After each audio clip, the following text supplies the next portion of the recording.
excited. I'm sure there's a couple stragglers filtering in. But hello, and welcome to the Center for the Advancement of STEM Teaching and Learning Excellence, or CASTLE, as we prefer to call it, obviously. For those of you who aren't familiar with CASTLE, we are an interdisciplinary center here at Drexel, and our mission is to affect institutional change in STEM teaching and learning across the educational spectrum, so from grade school through faculty development. We do this by conducting, catalyzing, and supporting fundamental research. My name is Meredith Casino. I am a program coordinator here for CASTLE, and it is my pleasure today to introduce our CASTLE seminar speaker. Dr. Sheila Jaswal is an associate professor in the chemistry department and program in biophysics and biochemistry at Amherst College. And her research there studies the interplay between protein stability, dynamics, and function using a combined biophysical and computational approach. However, her other role at Amherst as director of the Being Human in STEM, or HSTEM initiative, is why we are extra excited to have her here today. One of our core beliefs here at CASTLE is diversity and inclusion. We focus on the promotion of the use of pedagogical techniques that have been proven to be inclusive of all populations, and Being Human in STEM embodies these core beliefs. Dr. Jaswal's commitment to inclusion and diversity inspired her to collaborate with the students at Amherst and create the HSTEM initiative in response to a campus-wide protest calling for more welcoming and inclusive learning living environment.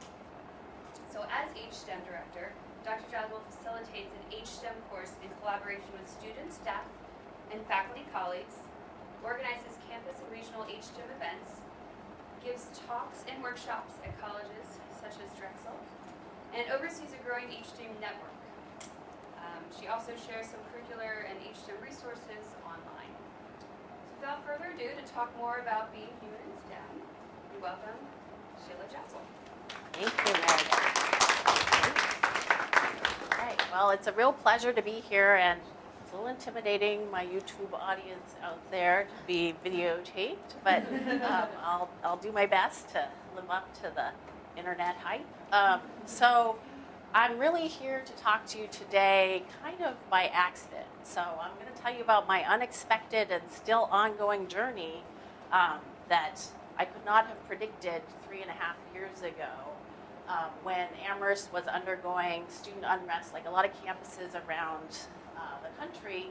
And in response to that unrest and the real transformative experience that our campus had and the conversations I started having with students, I realized that even though I myself am not an expert in inclusion and equity and had never taken a Black Studies or Women's and Gender Studies course, that I didn't need to be an expert in anything except for being human in order to respond to this need and the requests of students to listen and try to make our community a better place for them. So what started out as kind of a pilot experiment has really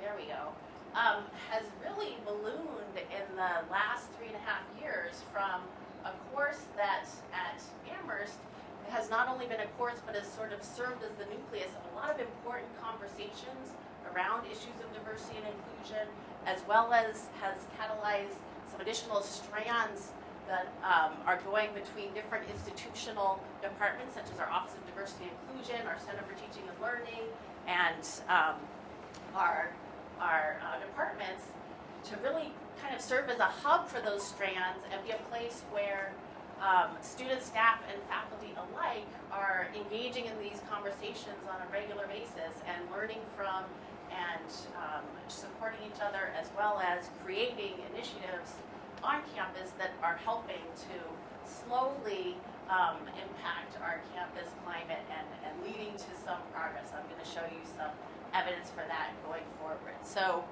one of the real surprises has been that in addition to what started out as me and 9 students who approached me to start a special topics class or independent study class to study the issues of race and gender and marginalized populations in STEM. What started out as a half-credit special topics independent study class in May of 2016 has now blossomed into a network of institutions that are implementing this course.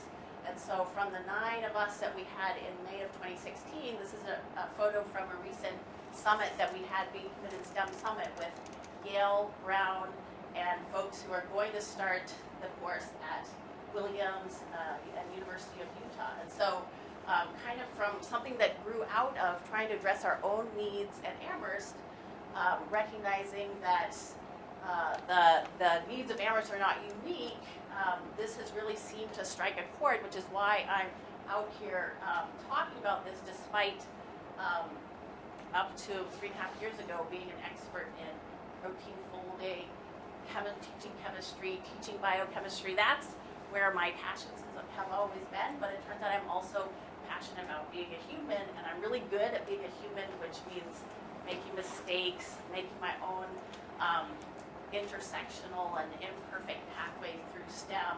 So I'm here to say if this imperfect human here can be doing this and talking to you, all of you all could also be doing aspects of this work. So what has come out of these 3.5 years is a set of principles that I think most people can get on board with. So we want to foster students who not only see themselves but also others as capable of succeeding in STEM regardless of their backgrounds, but while preserving and feeling proud of and able to share their identities, whatever they hold, and whatever intersecting identities they have, and to really start with those introductory courses with creating an inclusive STEM and learning environment.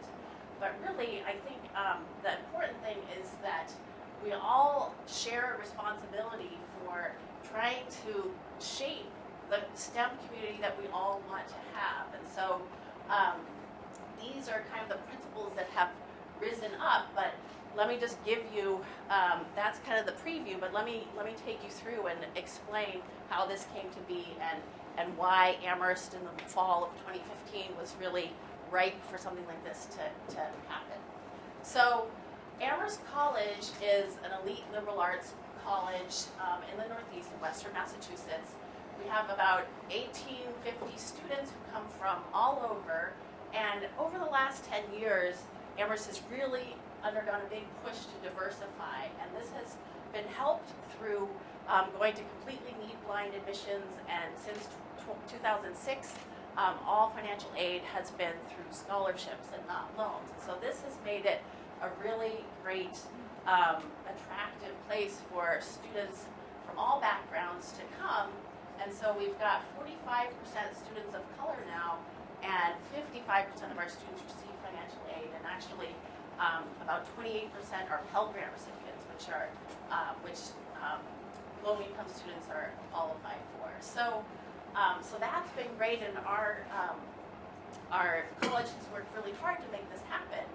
But what really became clear is that you can't undergo such an immense shift in demographics without structuring your environment to be inclusive and welcoming and flexible to adapt to the whole new student body and sets of challenges and opportunities that arise from this mixing. And so this really came to a head in the fall of 2015. So this was around when there was a lot of campus unrest around the Black Lives Matter movement, and these 3 women here, Katyana, Sanyu, and Lorado, organized a 1-hour sit-in in response to trying to support ongoing student protests at the University of Missouri at Columbia and at Yale University that were happening at that time, as well as there were student protests in South Africa over massive tuition hikes. And Sanyu and Lorado are from South Africa. Katyana is from Memphis, Tennessee. And so what started out as this 1-hour solidarity turned into a 4-day occupation of the library where at times thousands, up to 2,000 students, staff, and faculty were packed into our library, listening to student after student sharing heartful, painful testimonials about their experiences on Amherst campus as people who hold marginalized identities. And so just hour after hour, people couldn't tear themselves away. People were just ripping off the mask and being genuine, and everyone who was there was transformed. And in fact, our president, who had been on a trip to Japan, turned around and came back to address the growing crowd and help to meet and listen to the students. And so because there were not a lot of other STEM faculty there in the library, Louise Ataja, a Black neuroscience major, wrote a letter to all of the STEM chairs and faculty, which explained that as a woman, a student of color, she has gone through challenging experiences and wanted support from STEM professors and departments during this time to examine this issue that was surfacing so much pain for the entire community. And so what I was really moved by was that she felt compelled to write this because of her respect and love for both STEM and Amherst. And I think that was something that all of us as faculty could really hear in a way that seeing news stories about Black Lives Matter, seeing statistics, seeing things about leaky pipelines, seeing things about calls for proposals from NSF, that just couldn't quite spark us as much as hearing from one of our own beloved students who cares just as much about science and about Amherst as we do, and to hear this kind of request or invitation to join the students in this space of trying to make Amherst a place where everyone could thrive. And so in response, every STEM department wrote a letter of support, and this is just a quote from the one that my chemistry department wrote, but essentially everyone, every department talked about being committed to making a space where all students can thrive, and supporting the students and being proud and moved by their testimony. And we said we recommit ourselves to supporting the success of every one of our students.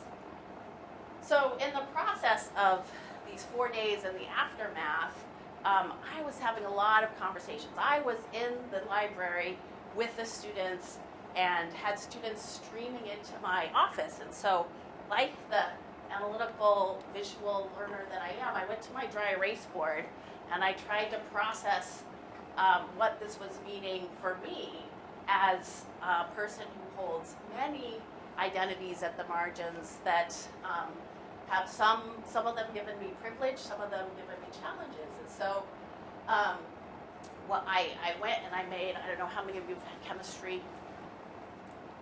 Yeah, so see, this is an activation-free energy barrier, and you go from so I say you go from the lower energy state of being a kid and having childhood, and then you go and you have to get into a college. And the point about the barrier is that for many of us, that barrier gets lowered by a bunch of things that aren't actually our due to anything about us. So I had two parents who were college professors. I was upper middle class. I had on one side, I was the third generation of women to go to college. On the other side, I was the daughter of an immigrant. I'm a biracial lesbian. I am in an adoptive family of origin, an adoptive family of my own. And all of these identities are things that affect me every day. And yet, in STEM, these are things that you kind of set to the side and you don't really acknowledge. And so having come up through a STEM pathway myself, where I had those advantages. I actually had a tutor for math, which was really smart of my parents, because when I hit middle school, which is where girls' self-confidence drops in math and boys goes up, and their performance starts to reflect that, I was already way above. I came in as a 7th grader going into 9th grade pre-algebra, and I crushed it. Then I went to a women's college, so no #MeToo. I was, we were the leaders in everything that we did, and that was a very formative experience of developing my identity as a scientist.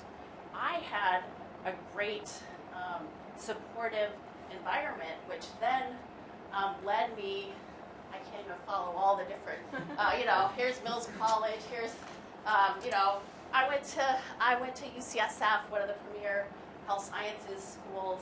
I failed my oral qualifying exam, but I had amazing mentors who helped me to realize that nobody else was going to do this for me. I had to decide, how do I learn best? What do I want to learn? What's going to make it so that I can thrive here? And so I came out with 2 Nature papers, and I went on to Amherst College, where my job was to teach and do research with some of the best undergraduate students in the world. And yet, every time I wanted to spend more time on developing innovative pedagogy, or have some idea for some kind of initiative that would support those students who were kind of falling out or going through the cracks, I was told to focus on my research. And, that's what we need here. We're a research college. And so that's not to say that everyone at Amherst has that attitude, but I think it's a very prevalent attitude in most STEM departments. And so I kind of, as I was thinking about this, realized that if you take one kind of reagent, which is the normal or the up to then typical Amherst student body, which was white, mostly male, well, predominantly male until very recently actually, and prep school, and you take that population, and now you take that reagent, you add another reagent, you're gonna have to break some bonds to make some new bonds. And you can't, you just can't do it otherwise. And so I was going through this, and I had this up on my dry erase board. Students and colleagues would come by, what is this? What are you doing, Sheila? And so I would go through this, and as I was talking with some of the students from my biochem class, they said, we really need to be hearing more of these stories, the stories like the students were sharing in the library, and the stories like you're telling us about your path, which we've never heard from you before, and so that we can actually see that there are many different ways to do STEM, and that we can be the variety of different non-stereotypical scientist identities that we typically see in the media. And so Louise, actually, the one who had written the letter, was one of the students who was in my biochem class. So Louise and Gabby and Ashley, who were in my biochem class, convinced me to do an independent study class where we would continue to learn and share these stories. We would research the academic literature on STEM inclusion and equity, and then we would keep this conversation going, because we were at a moment where all the departments had admitted and had said, we commit to this, we want to support you, we want to make a STEM environment where everyone can thrive. So we wanted to have some kind of engine to make that happen. And the final piece was that they really wanted to change and improve Amherst, all in that 15-week semester. We had grand plans, and we made our syllabus, and so the 3 students turned into 9 here, including Sanyu, who was one of the women who organized the original sit-in. And so one of the pieces that everyone in the class did was to investigate the STEM experience on the ground at Amherst. And so each student conducted 8 interviews with peers, mostly on campus, some alums, and then there was a focus group with students who had left STEM. And so these are some pictures from that focus group, and this echoed a lot of what we had heard during the uprising, that students often felt like professors were giving up on them. Students often felt like they were in introductory courses with students who had had 2 years or advanced placement and were up against students who already knew all the material that they were learning for the first time. And so over the course of the semester, all students conducted interviews, and we collected about 40 of them. The other piece that all students did was contribute to an annotated bibliography on STEM inclusion and equity. And so this is an example, one of the articles that we read about diversity makes you brighter, and each student wrote some annotated articles, and so we had about 40 articles that got annotated and put up onto our website. So that was really the foundational piece. And then students broke up into project groups to try to work on things that would help at Amherst. And so one of the project groups investigated the STEM experience at Amherst through looking at what the STEM resources had been over time at Amherst. When our quantitative center was started, they actually unearthed a really moving document from 1995 that had almost exactly the same list of concerns and issues as we were having in 2015. Another group researched both in the literature and through reaching out to other institutions, best practices and resources that were being used to support STEM students. And then as part of what they really wanted to do was to design campus interventions, so they wanted to share all this. So they actually built and designed a website that continues to this day that was sharing all these materials. And then a real key highlight was a community salon that we held at our Center for Humanistic Inquiry, where the students personally invited people, non-STEM and STEM students, staff, and faculty, to come, and they presented their research at project stations around the room, and did a case study about a microaggression in a lab that people got to think about different ways the TA, the lab instructor, the peers could respond. And then they were on the panel doing a question and answer. So they really, over the course of the semester, had transformed themselves into the people who were leading our campus conversation on inclusion in STEM. So really this combined set of practices of really academic inquiry that values equally the lived experience and understanding the STEM climate locally, as well as investigating the academic research, and then using those two. I don't know if you caught the blue and the red coming together to green. So you use those two pieces to then move forward to both lead the conversation and design campus interventions. So I was doing this, and my postdoc advisor from Yale, which was one of the campuses that had had a lot of unrest due to some incidents that had happened, he reached out to me, and he said, how are you dealing with this? Because all the STEM professors at Yale were kind of siding with, not to go into the details, but kind of feeling like the students were being too sensitive, student protests, this isn't what we do.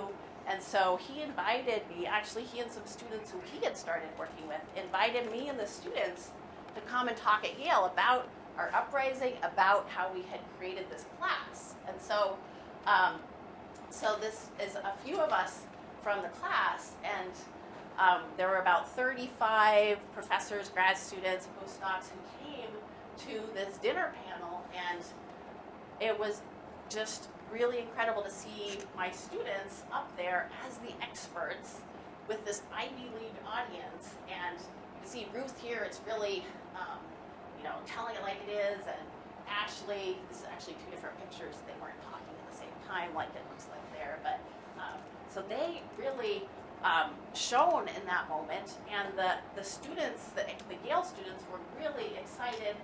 And Andrew, who likes the fact that I caught his bald head back here, he and another self-described cis, hetero, straight, white, middle-aged, balding guy decided that they really needed to launch this course at Yale.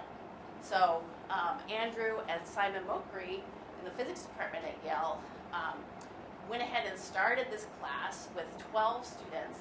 And so as you can see from this letter we got from the students who helped organize this event that brought our Amherst crew to campus, just our visit helped them to start having these discussions and helped to really start seeing change in their actual STEM courses. So just to give you a flavor, the Yale crew, they are a different institution, right? So what worked for us wasn't what they decided they wanted to do. They still wanted to do understanding the local STEM experience and investigating the research, but they decided instead of doing the interviews first, they wanted to do a campus climate survey. And so they spent time developing the survey that was completed by 850 students, and they compiled that information, and also they had some additional interviews that they had done, and they had a seminar, or they held a workshop for faculty that was billed as what your students want you to know. And you can see that the audience, this is actually the seminar room that I used to go to. I don't know if you went there, Dave, but it was in the Bass building, but full of people, faculty, more faculty than you often get at research seminars, who really want to know what are their students trying to tell them. And so you can see that the students are trying to teach about the difference between equality, where each of these kids is given the same size box, but only two of them then can see over the fence, versus equity, when you give the size box that's needed to achieve the goal. So these brave students down there were educating their STEM faculty, and it was a big success. And now their class has been going on for three years. So after 6 semesters of this class, it's no longer a pilot. It's gone through some evolution, and we really have kept at Amherst the core of really learning from the diverse humans on our campus, researching the literature, sharing with the community, and designing tools. But what we've added in and we've learned is that you really have to spend time at the beginning building that class community to really foster curiosity and trust and willingness to differ and disagree. And that's something that kind of came naturally with the pioneers, because we were all coming out of this very painful campus transformational moment. But with the subsequent classes, we've had to work to really instill that urgency and that openness.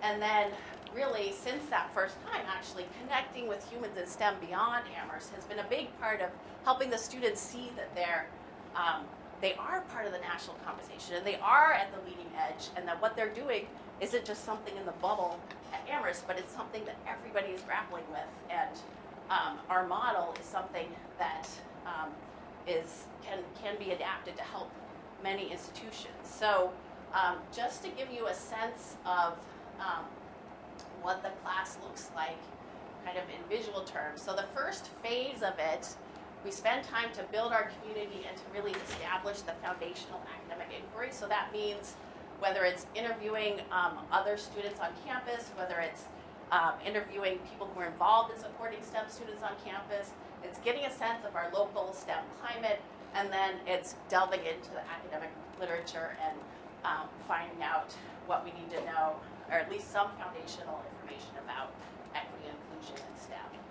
Then we move into a phase where the students break into project groups, and they come up with something that they want to do to really try to make an intervention. And none of these interventions get taken care of in one semester. It's all kind of pilot and just coming up with draft and thinking. But again, for their specific project, then they talk to people on campus to think about, okay, if we wanted to do something to help students navigate mental health in STEM, what are the resources that exist right now, and then they can identify the gaps and then talk to students and learn more about where those gaps are, and then they go into the academic literature to see what's out there about their project, and then they really work on designing the campus intervention.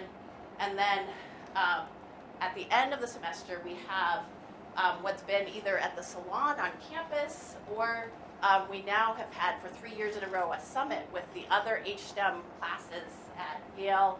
And in fact, it turns out that Brown has their own race and gender in the scientific community class that was also student inspired and developed about a year before ours was. So now the three of us all have come together and share what we've learned in the student projects.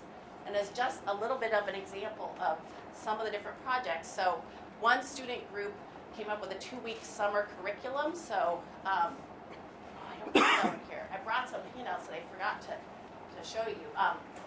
Another student group helped to codify the curriculum that we've been doing for last spring, and they turned that into a start your own HSTEM course, which I could hand around here.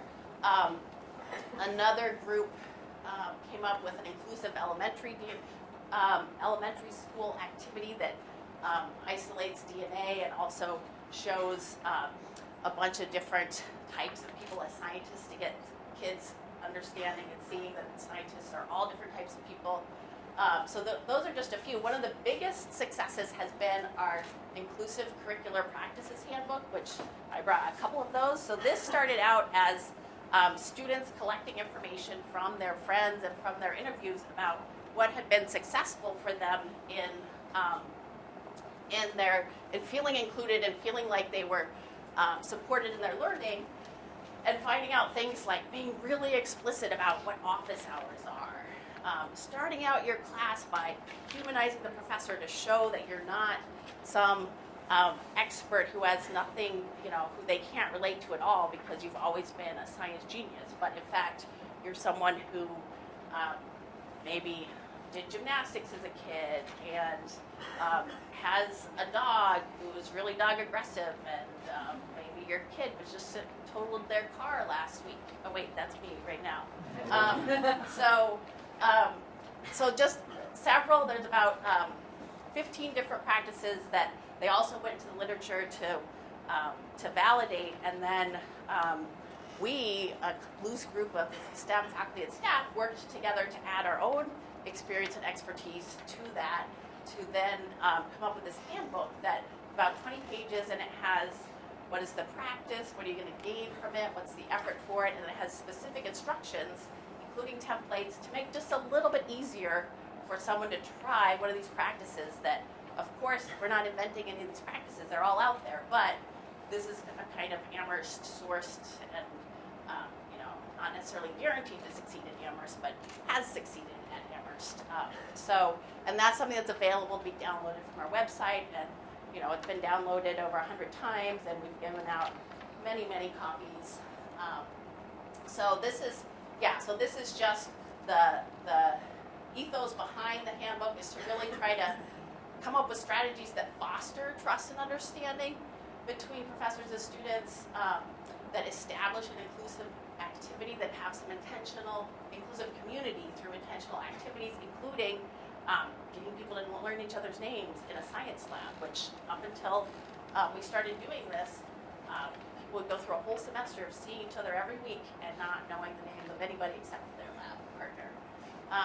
And then providing opportunities for students to see how doing these practices and reflecting a little bit can help them become better scientists and support their goals. So this is just kind of I'm very visual, so I had a great HSTEM fellow who made a lot of these visuals for me. But so there's practices to do in lab, there's practices to do in lecture, and we could talk more about these later. But one of the things we did manage to do this past fall was we were teaching introductory chemistry. I was teaching with a colleague who was willing to do, we each had 2 sections of lab, and so he was willing to do one section where we just laissez-faire, do it as usual. You walk in, you learn about safety, you start doing your labs, you have the same lab partner.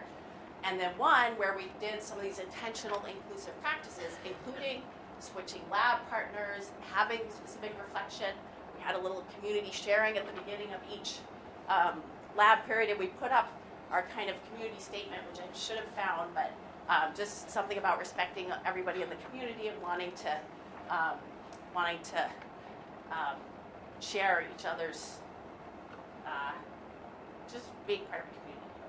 So it'd be better if I had that to show you. But so we did that, and so there's some preliminary data. So we had about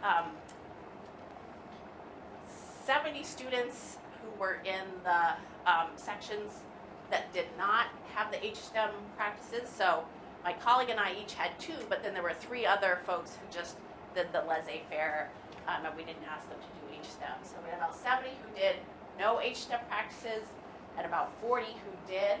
And so what we see is that there are students who have less high school preparation who get put into one of the chem courses, and students with more preparation who get put into another of the lecture courses, but they're all mixed together in the same lab. And so what we see is that when they take a test about asking whether they will take another STEM class, the students who have less high school preparation are in just a laissez-faire lab.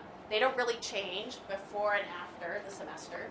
The students who have less high school prep but are in an HSTEM lab, they increase with their desire to take another STEM class. And then the students who have more high school preparation but aren't in an HSTEM lab, they actually decrease. So these are the ones who come in with having had AP chemistry and really good in math, and when they go through a laissez-faire lab, they're not as gung-ho about taking another class. And then for the students that do have more high school preparation are in the HSTEM lab, they, there's a slight increase. This is just pilot data, but we're trying to start looking at what kind of impact these practices actually have. And one of the interesting things was when these students were asked whether your identities influence your learning in the STEM classes, the only thing that came up as a negative in answer to this question was being female. So in students who were not in an HSTEM lab, regardless of their high school preparation, the comments were that being female impacted them negatively. In students who had high high school preparation and were in an HSTEM lab, so these are students that, it's very competitive, they're very, they come in thinking that they really should succeed. They also felt like being a woman was something that, like this quote, I feel like I have to prove myself and can do well in class to be taken seriously as a woman. But on the other hand, students in the HSTEM lab who had low high school preparation, they reported in answer to this question that actually having different identities, the more diverse we are, the more inclusive and comfortable it is one of the quotes that's similar to what the students said about this. So this was just one round, and it's just beginning to look at those, but that's a little bit of our impact. But really, I think the biggest way to look at the impact is to think about, to hear from the students themselves. So one of our student projects was a student who's a double biology and film and media studies major who interviewed 8 of the 9 pioneers from the original class, and she put together a documentary, and here's just an excerpt from it. Let's see if I know how to do it. The words that come to mind about describing what it feels like to be part of being human in STEM, that first semester especially, validating, important, and included. Transformative. Healing. Even though those words kind of trite, empowered. It is, it's empowering. There's so many benefits to being in such a student-led and collaborative class that I don't think any of us realized before getting into it, and they didn't realize until after the class was over. A lot of my friends who are also doing that similarly to me so doing the class was very important to me because I was able to talk to all my friends, but also document their experiences as valid and as important, and hold school accountable for those experiences. A lot of the research that we did that first semester about like what it's like being a woman in science, being black in science, and like all of these various identities, like just validated my experience, and just like being able to like name the depression that I was feeling just like made it a lot more easy for me to deal with it. I mean, it was hard. It was hard and it was a lot of work. But I mean, you can't expect to achieve anything without putting in a little bit of work. Being part of this really awesome community of women just made me like so ready to take on Amherst. We're very proud that we now have this handbook of inclusive practices that we're out of our students looking into the practices and gathering information from students on the ground at Amherst about what has helped them succeed. I've definitely tried to do some active learning and a mixture of active learning as well as lecture-based activities in class and discussion. But I've also incorporated the 1-minute writes at the end of class. And I don't know why I didn't do this more often. So it was just, every time I do it, it's just amazing. I get just right away feedback. A whole bunch of students have a question about this, a whole bunch of other students have a question about this, and I can just immediately address it in the next class, which just feels really good. It feels great to get that kind of feedback right away. In addition to trying to help teachers teach, it's also trying to help students learn, so it has a big impact on students, especially those that are taking part in the special topics course. And it also is looking to send people to conferences where this is the mode of the conference is learning more about inclusive practices or best practices for teaching a diverse student body, things like that. It's mostly just that a lot of people are open to the idea now, that they're willing to make changes that help students feel like they can be a part of the community, and then once you feel like you're a part of the community, you can be more likely to excel. It just made me realize that a lot of people, well, a lot of like faculty and staff do a lot of this work out of, you know, kind of like the goodness of their own hearts or their own passions. And we just kind of have to reach out and figure out what's going on, where it has to go. So that was from the pioneers, but I wanted to also share, so this is Maeve, who is the one who made the documentary, and so she talked about as being someone who is white, heterosexual, middle class, that this actually gave her a structure and a way to kind of start constructively engaging with these issues, and it was kind of a space where questions and learning were primary. So in terms of more numbers, you know, we can talk about first degree folks who have been in the course. This doesn't have the most recent students in it yet, but something to point out about is that we're very inclusive about having a bunch of different people who are in STEM in the class. And so we don't just have students, and I've been the professor who's been involved, but I've been collaborating since the beginning with an instructional designer from our Center for Experiential Learning, and we've had our science librarian and biology lab instructor.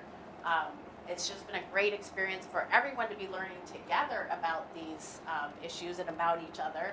And then through the course activities, there are more than 300 people who have been interviewed or participated in salons and participated in the events that our students have done on campus or in Amherst. And then you know, beyond that, there are students who are in courses where faculty are implementing some of these practices that we put together in the handbook, and I've been talking about how it's spread to other campuses, and I've been presenting, and other students and staff from our group have been presenting.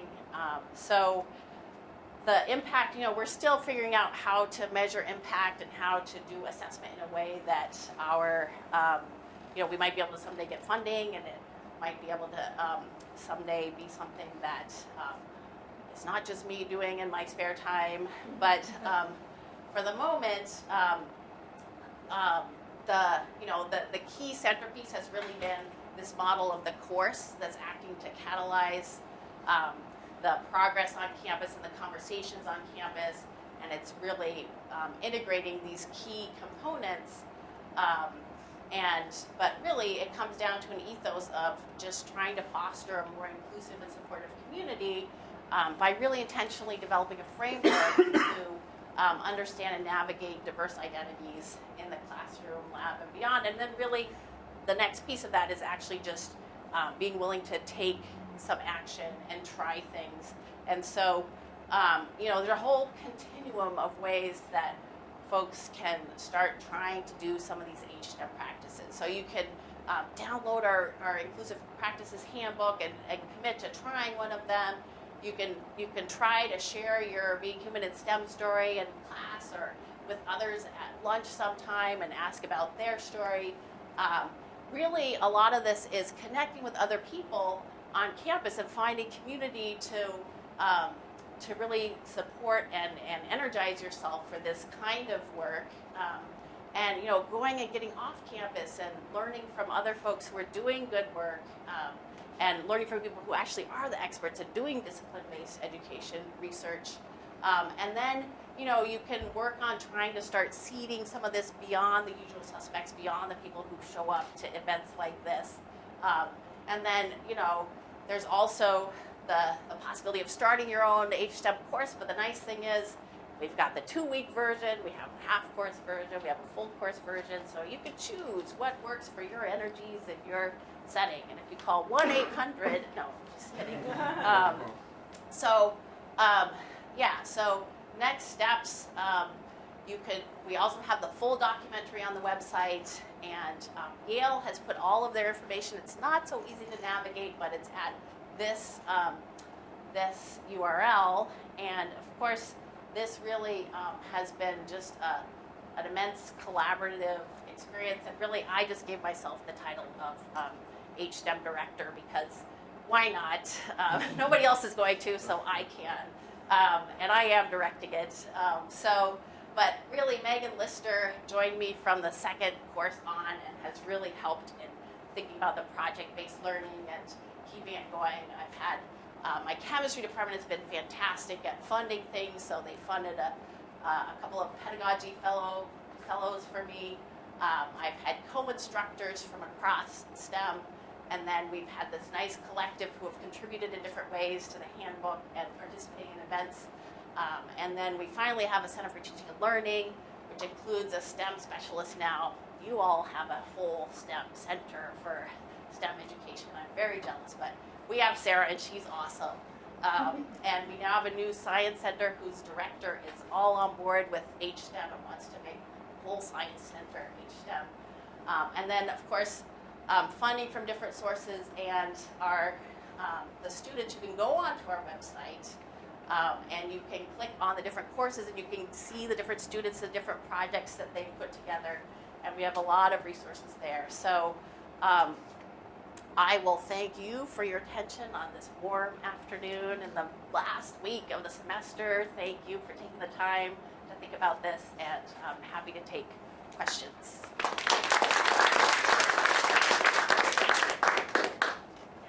So you had this, I won't say great because it's not great that students felt this way, but you had this catalyst, right? Yes. Where you had something happening on campus that your president couldn't ignore, your faculty couldn't ignore.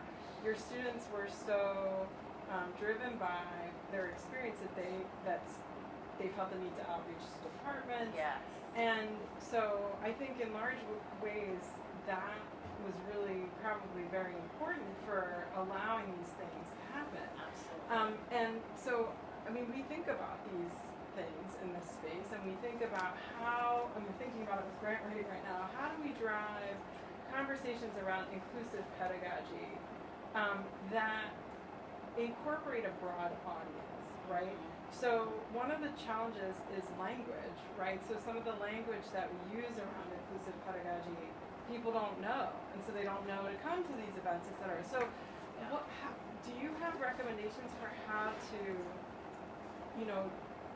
drive interest, change in a context where there isn't that sort of uprising of students that are Yeah. So that's a good point, and that's something we're also struggling with at this moment because that the students who were freshmen in the fall when that happened, or first-year students, still working on using inclusive language myself, they just graduated. So now there's no one except for staff and faculty left on campus who remember that event. And so I think that's why I put a lot of photos in here, and we always start out our class with going over that, and the documentary has a little bit, but so even for us, keeping that urgency is hard.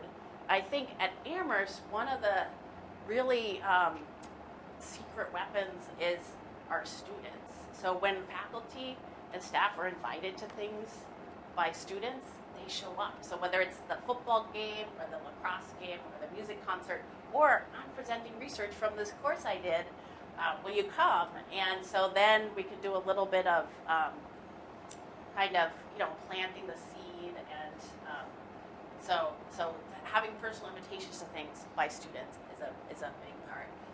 Another part is trying to get all of us to, despite the urgency we feel and despite the real harm that's happening to students on a daily basis, to recognize that everybody is at a different spot in seeing that and knowing that, and everybody, you just have to trust best intentions. You have to welcome people in where they're at. So if all somebody is ready to do is do a 1-minute paper at the end of class, that still is something. So 1-minute paper is students write down just something like, what was the main point, what was something that was helpful, what am I still confused about, and then maybe I sometimes say, write a joke or a movie title related to today's material or something, just something silly. But even if they start doing just little things like that, where students feel like there's a little more engagement, that they're a little more welcoming of being human. If a professor tells their story of being first gen on the first day, I have a colleague who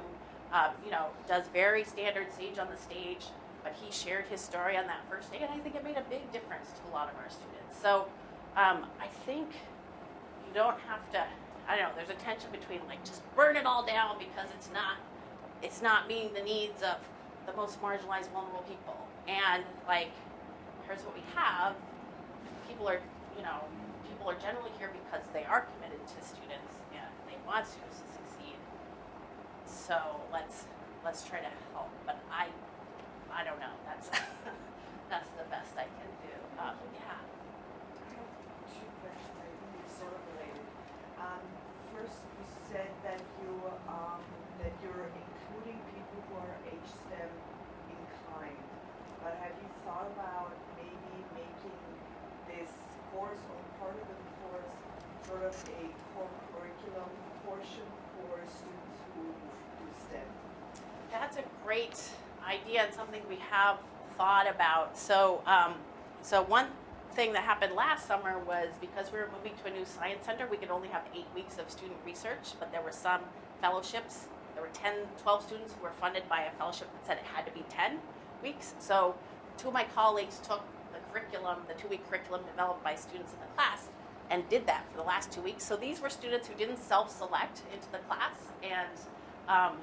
and it was very interesting. So there was a whole range of understanding of issues going in and even coming out. And I think what we learned was that those of us who are doing this, even though we don't have to be experts, we do need to get a little bit of training in facilitating and discussion leading and all that. But so that's one way that we're trying to expand. Amherst is a little bit unusual. We don't have any core curriculum requirements. So a lot of people come because they can just take whatever they want except for their first year seminar. So, but there is maybe going to be a second year seminar that this could be one of the ones. So there are ways that we're playing with how we could work this into the more generally and beyond just me. So, yeah. Do you have any experience with HSTEM for graduate students? I don't, but Yale actually is doing some work with graduate students, and I think they may even have gotten a small HHMI grant to do some work. I think it was an immunology graduate students were going to do something, but yeah, I can put you in touch with the folks there. But, yeah, so there's nothing to say that this couldn't be at any level, and actually, aside from the fact that STEM, there's this kind of myth of objectivity identity that really seems to separate the human and the scientist. It could be any discipline, really. Like, why not be human in philosophy? Or yes. Yeah, it's just kind of, I really enjoy this presentation. It's energizing. And just to build on your statement about, comply anywhere, I was asked to give a presentation for graduate students on teams. So I didn't know that much about it. So I went to my librarian to get some sources, and she gave me this paper about Google, who had set out, so you're familiar with it. Yes. And it's striking to me about the convergence, about what you have taken away from this starting your class in a community building and having this kind of agreed upon set of principles, and what makes a successful, we want to know what makes a successful team, effective, efficient team. Yes. So very different direction, but it came to the same conclusion that you and your students came to what are the essential principles for making a good environment for STEM learning and that's inclusive. And those same principles lead to effective teams where everybody, it's not the teams where you have a few very skilled, very senior people that are doing most of the talking and contributing, and then everyone else is kind of playing a side role. But it's those where everybody is just.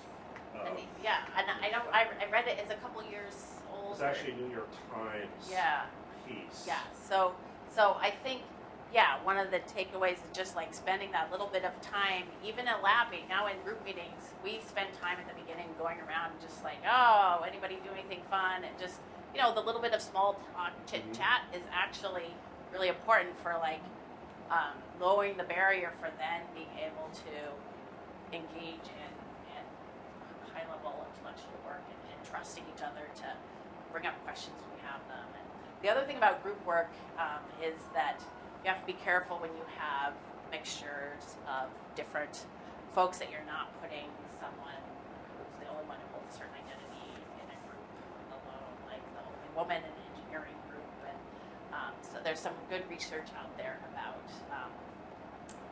how to structure when you're learning, how to structure that. First, thank you for this work. It's great and really great to hear about it in such detail.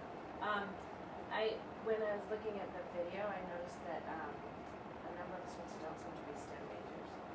So I'm curious about who comes to this conversation and the ways that impacts sort of either their engagement or some or discourse around. Yeah.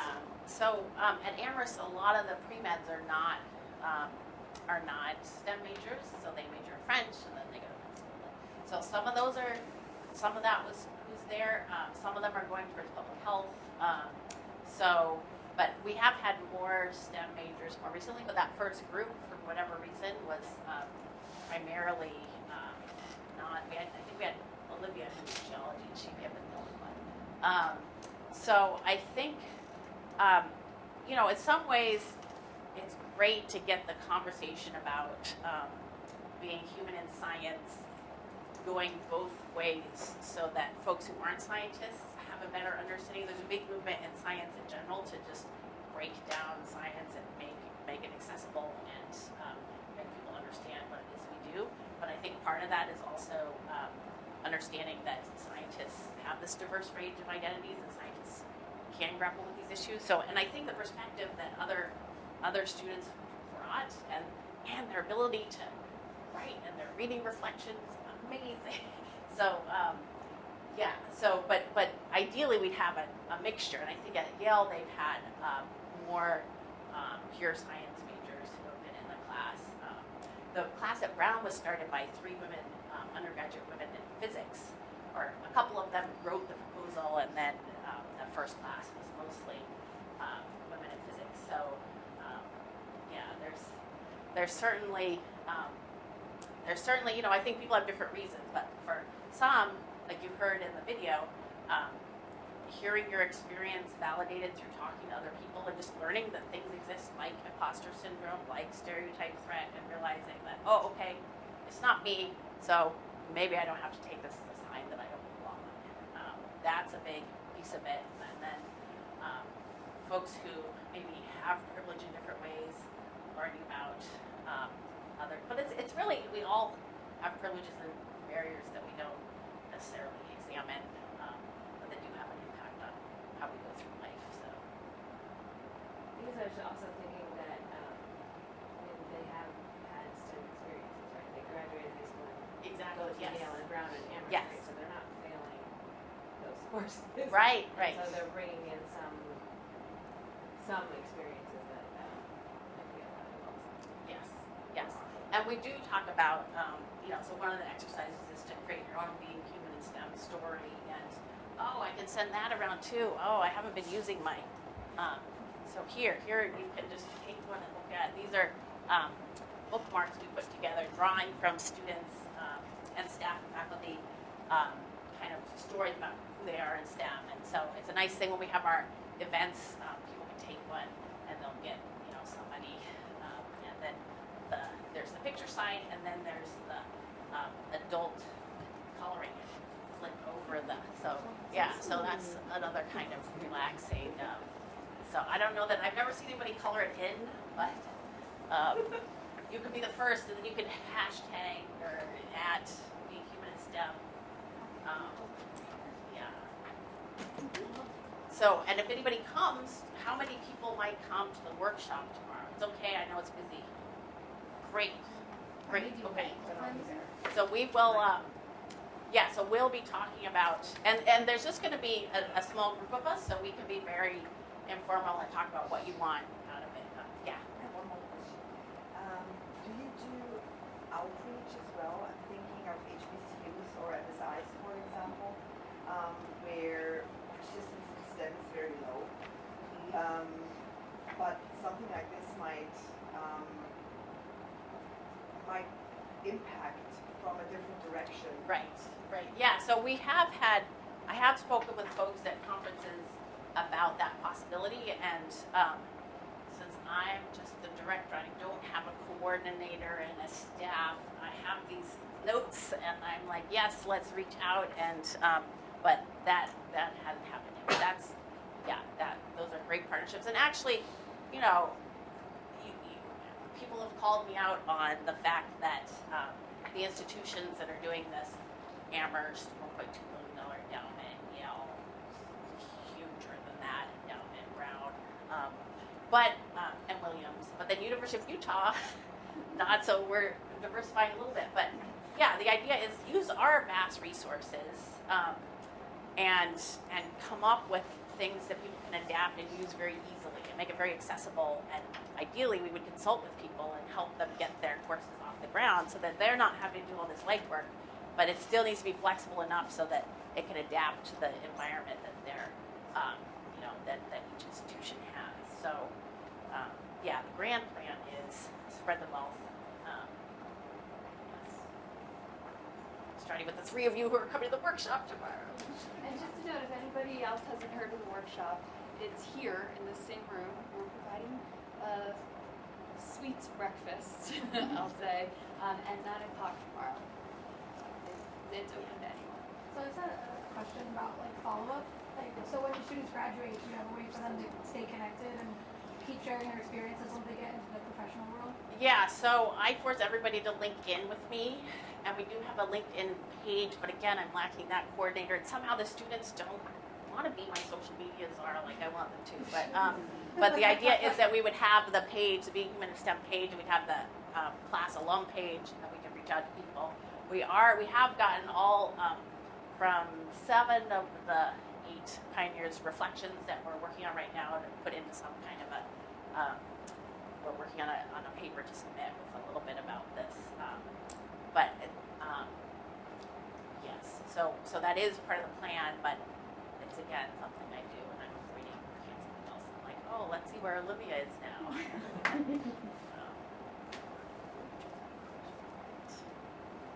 Well, thank you so much, and I'm happy to, I have a couple things you can look at, and we have our website.